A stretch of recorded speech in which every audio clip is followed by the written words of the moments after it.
à tous, bienvenue dans cette édition régionale. Voici nos principaux titres. Et puis l'invité de ce journal est Jean-Claude Girondin. Il vient nous parler du colloque Justice, Paix et Réconciliation qui se tient jusqu'au 29 janvier. C'est donc un véritable cauchemar pour cette habitante de Baie-Mahault, expulsée de force. Sa maison a été vendue aux enchères. Christine Malaki crie aujourd'hui à l'injustice.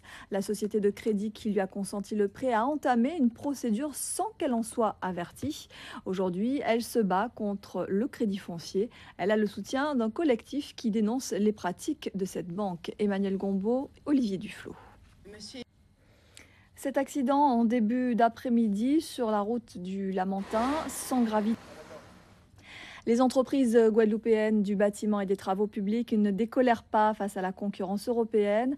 2 établissements de santé ont récemment attribué des chantiers à des entreprises étrangères. Les sociétés guadeloupéennes ne semblent pas faire le poids face à cette concurrence qui pratique des tarifs plus bas.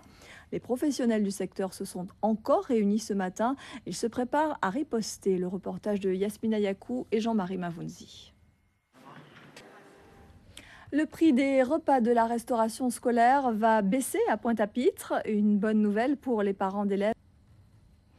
Plusieurs ports de l'Hexagone sont paralysés depuis plusieurs jours. Les dockers sont mobilisés pour défendre leur retraite et tentent d'obtenir la validation par le gouvernement d'un accord sur la pénibilité.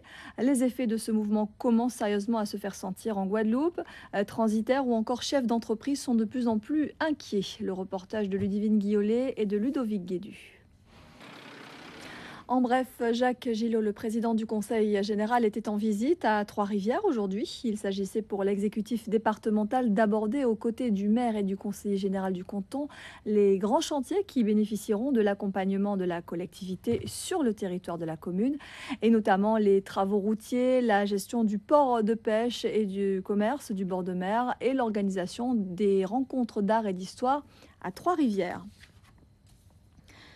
Marie-Luce Panchard, la ministre de l'Outre-mer, a présenté ce matin au Conseil des ministres les projets de loi pour la création des collectivités de Guyane et de Martinique.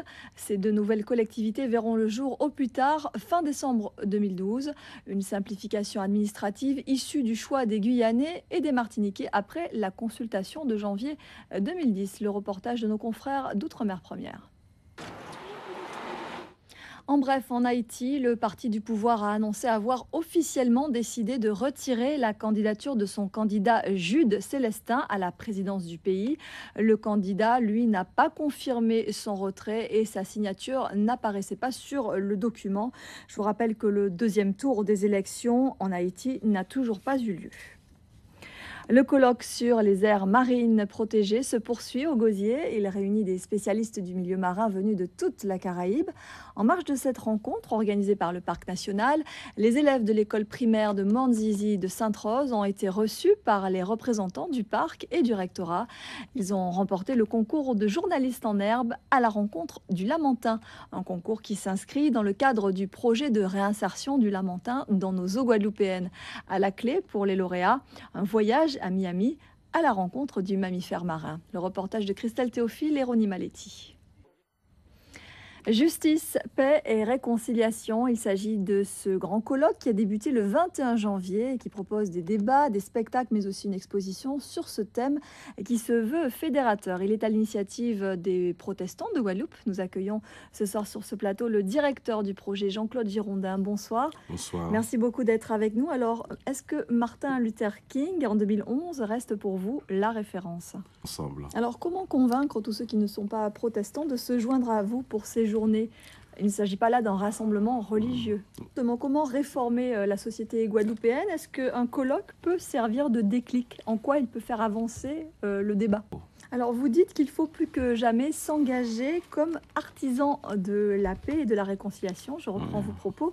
Est-ce le vœu d'un rêveur, à l'image de Martin Luther King qui disait il y a quelques années « I have a dream ». Alors, pour terminer, juste un mot sur cette marche que vous allez organiser ce samedi. C'est un des rendez-vous phares de cette Oui, c'est événement. Merci à vous. Pour sa nouvelle saison, B-World Connection revient avec une émission exceptionnelle consacrée au 3e Festival mondial des arts nègres, le FESMAN.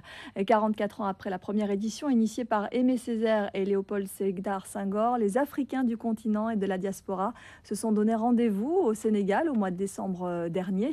Au programme, des forums sur les sciences, la littérature, le théâtre, la musique, des expos sur les arts contemporains. Au total, plus de 16 disciplines pour un festival éclectique et riche de la diversité des peuples noirs.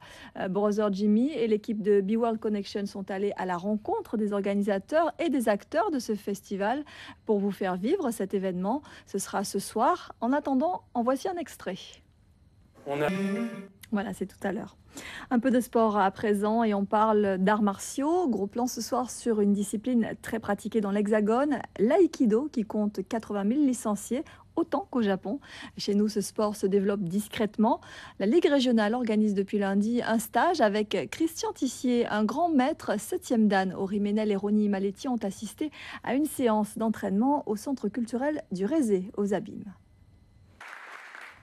Amateurs de gastronomie et de belles images, un guide culinaire à vous procurer impérativement. C'est un magazine spécialisé bimestriel, gratuit, qui à l'occasion de sa prochaine parution propose un numéro spécial mariage et gastronomie. Quelques idées de mets raffinés et originaux pour le grand jour. Patrice Gonfier et Bruno Pencio-Villon ont assisté à la séance photo.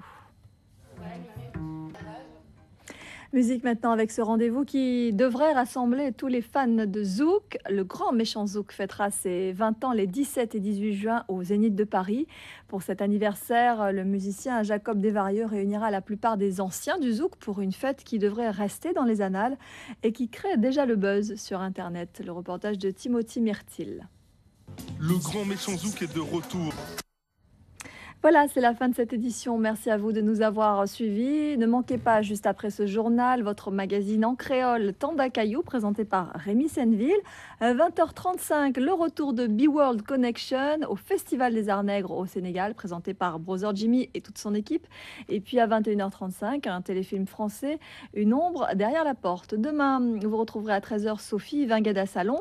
En radio, rendez-vous avec Peggy Robert qui sera en direct du Collège Fontaine à Bouillante pour le rendez-vous mensuel de la presse à l'école.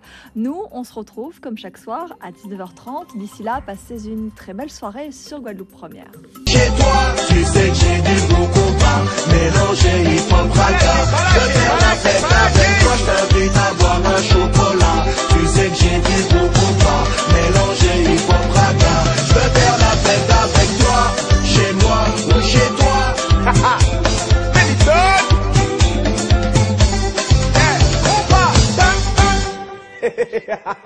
ha!